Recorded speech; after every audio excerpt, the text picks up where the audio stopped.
सन्माननीय अमितजी गोडके साहेब, विचार मंचावरील सर्वच नेते, सगळ्यांची माफी मागतो. सगळ्यांचं नाव घेणं शक्य नाही आहे आणि जमलेल्या के साथ साथ बदलता हुआ रखो. वातावरण बदलतं ना, तर आपण सुद्धा बदललं पाहिजे. आता 5G 10G येणार, अपडेट झालं पाहिजे. ते अपडेट होण्यासाठी मी माझ्या समाजाला सांगतोय कि मौसम के साथ साथ बदलता हुआ रखो. हिम्मत का पेड़ फलता फूलता हुआ रखो. दुश्मन के हौसले पड़ जाएंगे ठंडे खुद ब खुद. दुश्मन के हौसले पड़ जाएंगे ठंडे खुद ब खुद. तुम सिर्फ तुम्हारे रगों में खून उबलता हुआ रखो.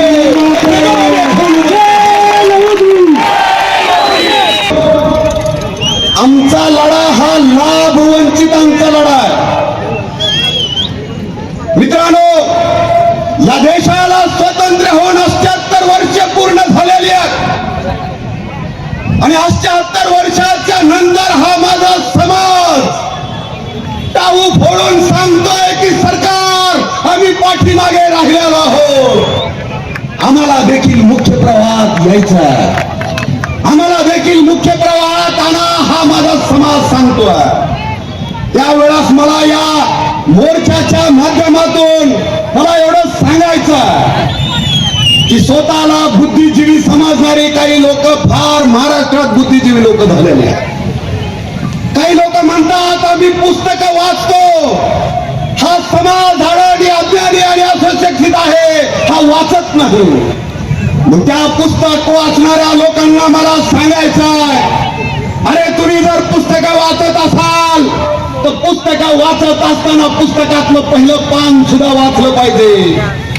आणि तुम्ही जर संविधान वाचलं असेल तर बाबासाहेबांना लिहिलेलं संविधानाचं पहिलं पान वाचलंय का नाही वाचलंय हा मला पडलेला प्रश्न आहे. आणि तुम्ही जर संविधानाचं पहिलं पान वाचलं असतं तर ह्या लाभ वंचित लोकांच्या मागणीला कधीच विरोध केला नसता, असं माझ्यासारख्या कार्यकर्त्याचं. गणेश भाऊ घोरपडे असतील, पंडित सर वाघमारे असतील, अंकुश मोहिते असतील, आमचे रामभाऊ वडगळे असतील आणि सर्व सहकारी भारत पवार असतील, या सर्वांचा आमच्या विनंतीला मान देऊन आपण मोठ्या संख्येने याबद्दल जमल्याबद्दल आपल्या सर्वांचा पुन्हा एकदा आभार मानतो. थांबतो. जय लहूजी. वस्ताद लहूजी साळवे, लोकशाहीर अण्णाभाऊ साठे आणि समस्त अभिवादन करून या ठिकाणी उपस्थित असलेले विधिमंडळातले माझे सहकारी माननीय आमदार सुनीलजी कांबळे, त्याचबरोबर माननीय विष्णुभाऊ कसबे, माननीय बागवे साहेब, घोडे साहेब, सगळेच मान्यवर मंडळी, बरीच मंडळी या ठिकाणी आहेत.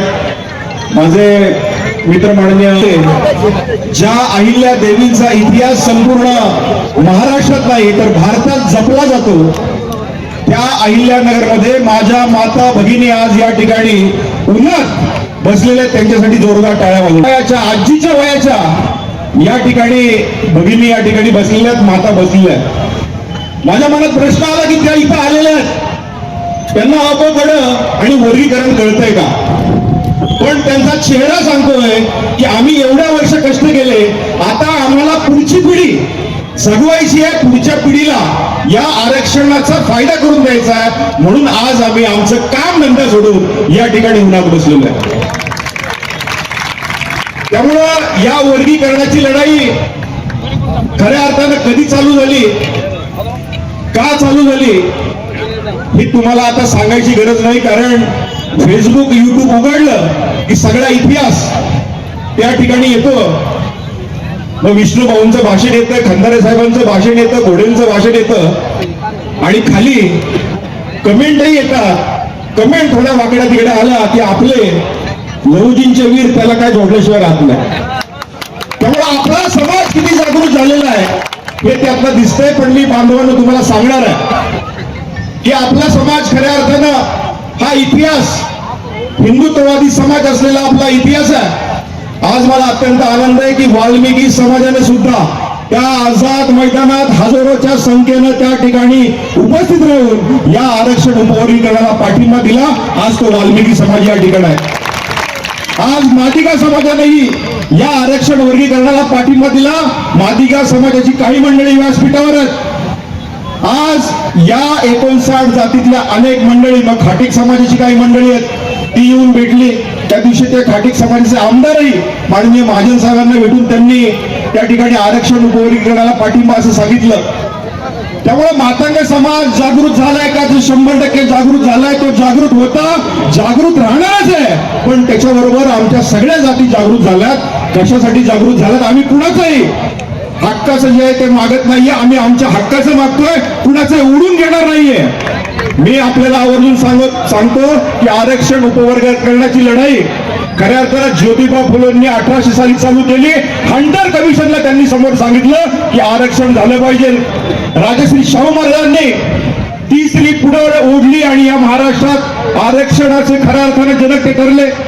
डॉक्टर बाबासाहेब आंबेडकरांना त्यांच्या मनात असलेली समानता संपूर्ण भारतात घडत असताना सुप्रीम कोर्ट त्यांनी घडवलं आणि त्याच सुप्रीम कोर्टानं 1 ऑगस्ट 2024 जो आदेश दिला त्या आदेशाचं पालन करा, एवढंच आम्ही सांगतोय. आणि हेच माननीय मुख्यमंत्री देवेंद्रजी फडणवीस आपल्या भाषणात ते सांगत आहे की आम्ही सर्वोच्च न्यायालयाचा खऱ्या अर्थानं आदर ठेवतो आणि त्या आदर जपूनच आम्ही सगळ्यांना एकत्र घेऊन आरक्षण उपवर्गीकरण सगळ्यांना बरोबर घेऊन करणार आहोत. आणि त्याच माननीय फडणवीस साहेबांना सारखं ट्रोल केलं जातं. त्यांना म्हटलं जातं की हा अजेंडा भाजपचा आहे, हा अजेंडा RSSचा आहे. अरे पण थोडासा तरी तुम्ही अभ्यास करा. हा अजेंडा दुसऱ्याचा तिसऱ्याचा कुणाचा नाही, तर डॉक्टर बाबासाहेब आंबेडकरांचा अजेंडा आहे. ज्या 5 राज्यांमध्ये आरक्षण उपवर्गीकरण झालं त्या राज्यात कुणाची सत्ता होती याचा अभ्यासही आपण सर्वांनी केला पाहिजे. मला यातनं एवढंच सांगायचं की आज आपल्याला इथं पुढे आणखी या कलेक्टर ऑफिस पर्यंत जायचंय, त्यामुळे मी जास्त बोलणार नाही. पण मी आपल्याला आवर्जून सांगतो की या आरक्षण उपवर्गीकरणाची सुरुवात या महाराष्ट्रात झाली 2 वर्षापूर्वी. मला अत्यंत आनंद आहे तुमच्या सर्वांच्या आशीर्वादानं या 28 तारखेला माझे 2 वर्ष या विधिमंडळातली पूर्ण होत आहेत. आणि त्या 2 वर्षापूर्वी पहिल्यांदा त्या विधिमंडळात आरक्षण उपवर्गीकरणाचा विषय मी मांडला आणि वर्ष 1.5 वर्ष कुणीही त्या विषयात हातच घातला नव्हता. कारण आरक्षण उपवर्गीकरण हे एवढ्या झपाट्याने पुढे जाईल असं वाटलं नव्हतं. पण तुम्ही लक्षात घ्या, 2 वर्षात बागवे साहेब 2 वर्षामध्ये सरकार भारतीय जनता पार्टीचं आल्यानंतर RT ची स्थापना झाली. RTच्या माध्यमातून 25,000 पेक्षा जास्त आपले विद्यार्थी MPSC UPSC ला बसले आणि आपली नाशिकची पहिली कन्या UPSC पास झाली. तिचा सत्कार आपण 1 ऑगस्टला करतोय. त्याचबरोबर महात्मा फुले महामंडळाला, पण त्याही महामंडळाला या सरकारनं जास्तीचा निधी दिला. लिडकॉम सारखी चर्मकार महामंडळ आहे, त्यालाही याच सरकारनं खऱ्या अर्थानं चांगला निधी दिला. याच सरकारनं अनेक महामंडळांना जे 59 जातींसाठी काम करतायत त्या सगळ्यांना सामावून घेतलं आणि सगळ्यांना एकत्र करून खऱ्या अर्थानं पुढे जाण्याची भूमिका घेतली. तेच हे माननीय देवेंद्रजी फडणवीस यांचं सरकार सगळ्यांसाठी काम करतंय.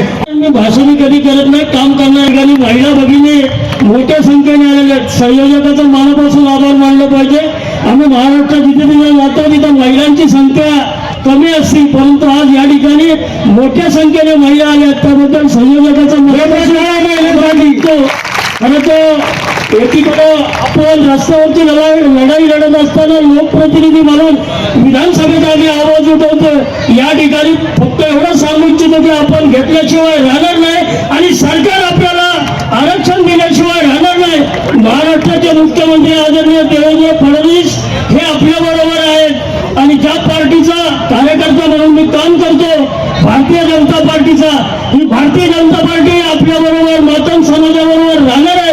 या ठिकाणी आवर्जून सांगतो, फार भाषण करणार नाही. येणाऱ्या लवकरच आपल्याला आपलं आरक्षण, आपला हक्क आपल्या पदारात पडल्याशिवाय राहणार नाही.